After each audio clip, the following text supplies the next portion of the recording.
Assalamualaikum anak-anak. Alhamdulillah, hari ini kita bisa belajar bersama lagi matematika lewat video yang sudah Ibu buat seperti biasa. Hari ini kita akan belajar mengenal garis. Oke.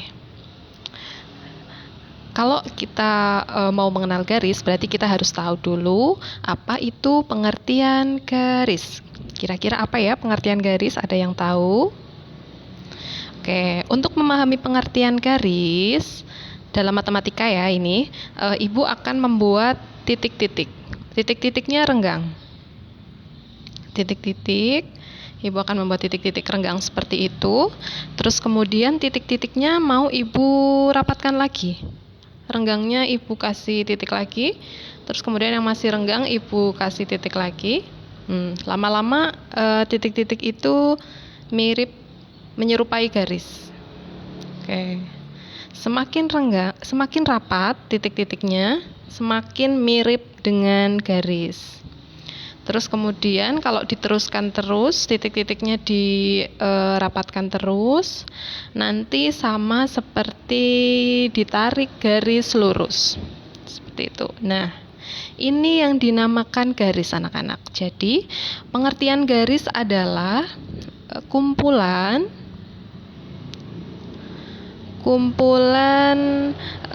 titik-titik. Nah, tadi kan Ibu sudah membuat titik-titik renggang, terus kemudian Ibu tambahkan lagi menjadi lebih rapat dan lebih rapat lagi sampai menyerupai garis, sampai membentuk garis. Jadi garis adalah kumpulan titik-titik yang saling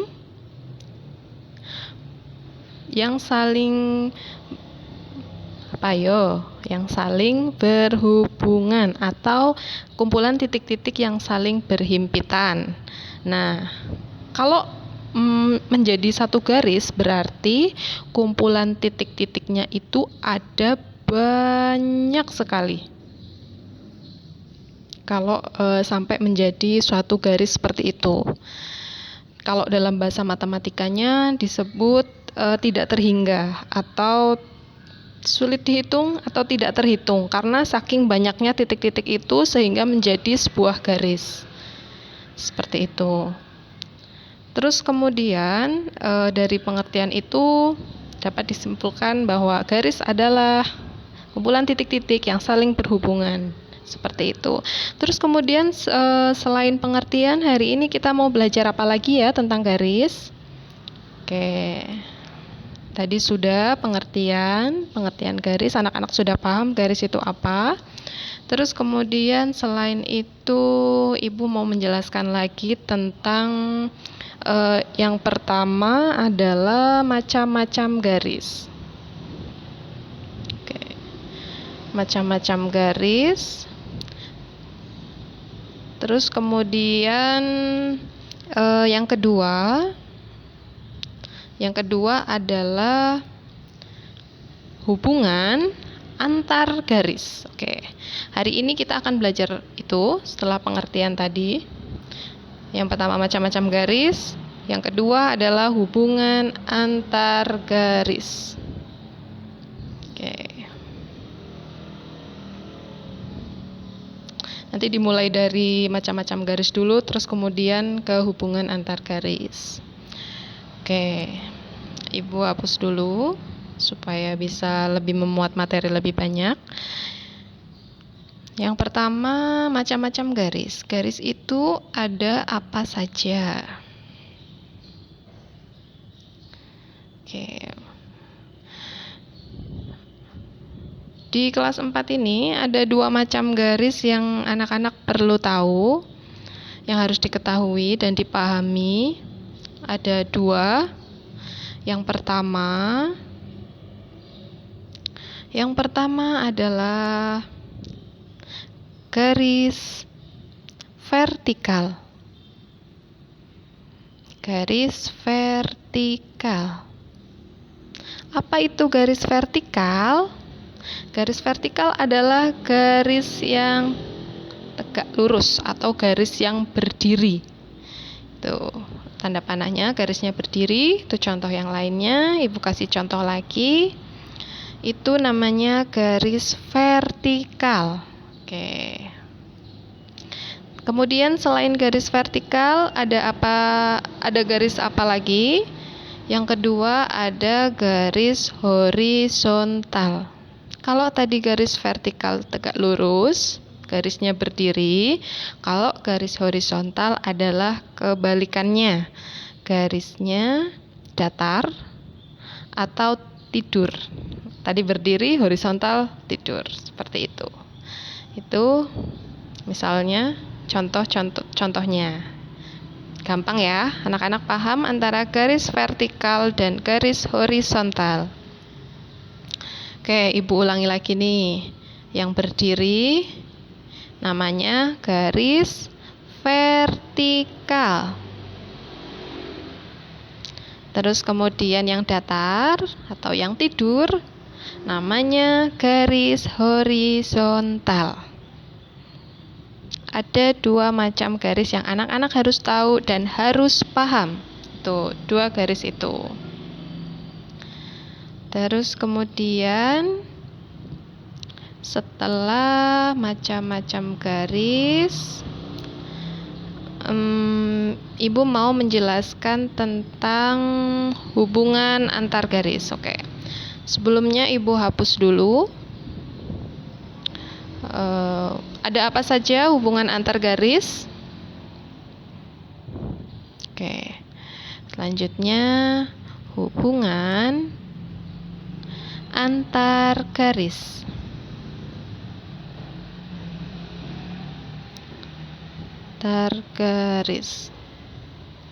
Oke. Hubungan antar garis yang pertama ada sejajar.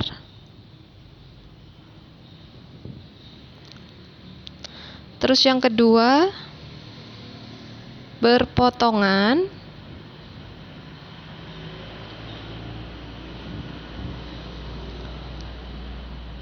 Selanjutnya yang ketiga berimpit atau berimpit ya. Berimpit ada 3, sejajar, berpotongan, dan berimpit.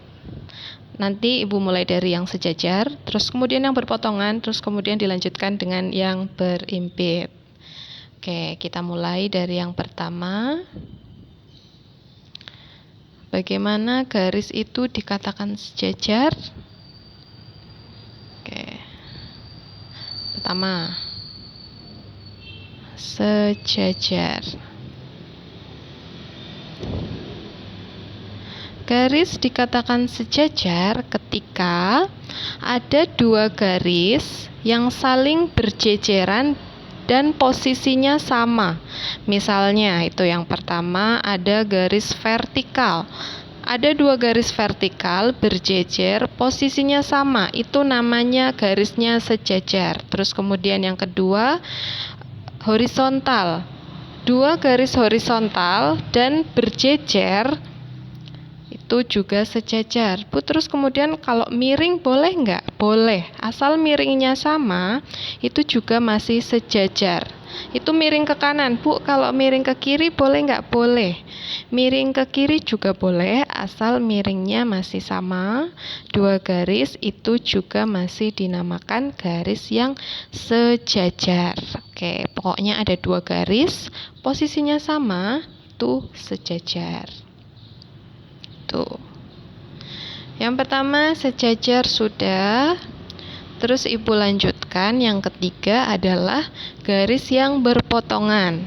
Tadi anak-anak sudah paham bagaimana garis itu dikatakan sejajar. Terus kemudian bagaimana jika garis itu dikatakan berpotongan. Oke, yang kedua hubungan antar garisnya adalah berpotongan. Oke. Garis dikatakan berpotongan ketika ada 2 garis. Ada 2 garis. Misalnya Ibu menggambar garis yang pertama serong ke kanan, Ibu kasih nama garis A. Terus kemudian ada lagi garis B, arahnya berbeda, serong ke kiri. Itu namanya berpotongan anak-anak. Nah, di situ ada namanya titik potong. Titik potong. Jadi kalau posisinya sama namanya sejajar, kalau tidak sama, satu serong ke kanan, satu serong ke kiri, itu namanya berpotongan. Itu titik potongnya Ibu kasih nama titik potong X. Tuh. Terus tadi anak-anak masih ingat tentang garis horizontal dan garis vertikal. Ibu gambar garis vertikal, terus kemudian Ibu gambar juga garis horizontal. Nah, itu juga berpotongan karena ada titik potongnya. Nah, istimewanya adalah itu. Jika garis horizontal dan garis vertikal saling berpotongan, akan membentuk titik potong sudut siku-siku. Titik potong siku-siku atau sudut siku-siku yang besarnya kemarin berapa? 90 derajat. Ini garis horizontal. Terus kemudian yang ini garis vertikal. Saling berpotongan, saling menabrak, dan terus kemudian membentuk titik potong siku-siku. Oke. Paham ya anak-anak? Bagaimana garis itu dikatakan berpotongan? Adalah ketika dua garis saling bertabrakan, saling berbeda arah, dan kemudian di situ ada titik potongnya. Oke, sejajar sudah, berpotongan sudah, terus kemudian yang ketiga adalah berhimpit. Bagaimana garis itu dikatakan berhimpit? Oke. Masih sama seperti sejajar dan berpotongan, berhimpit juga ada dua garis. Misalnya Ibu gambar garis vertikal satu, terus kemudian Ibu gambar lagi garis di posisi yang sama, vertikal juga, jadi kelihatannya ada satu garis padahal di situ ada dua garis yang saling bertumpukan. Jadi kelihatannya hanya ada satu garis padahal di situ ada dua garis. Oke, untuk lebih memahami tentang garis yang berhimpit, nanti anak-anak coba perhatikan jam dinding ketika jam 12. Ketika jam 12, ini Ibu gambarkan dulu angka 12, 6, terus kemudian di sini ada 3, terus kemudian di sini ada 9. Kan kalau jam ada jarum pendek dan jarum panjang. Ketika jam 12 berarti jarum pendek dan jarum panjang saling berhimpit, saling bertumpuk. Itu salah satu contoh garis yang berhimpit. Tuh. Nanti diperhatikan ya garis jam dindingnya pada jam 12. Oke. Mungkin hanya itu saja video dari Ibu hari ini tentang mengenal garis. Tadi ada pengertian garis, hubungan antar garis, dan berhimpit. Semoga bermanfaat, semoga anak-anak menjadi paham tentang garis. Oke, ada kurang lebihnya Ibu mohon maaf yang setulus-tulusnya. Anak-anak tetap semangat belajar meskipun masih jarak jauh. Harus tetap semangat. Oke, jangan lupa sholat 5 waktu. Sekian dari Ibu. Wassalamualaikum warahmatullahi wabarakatuh.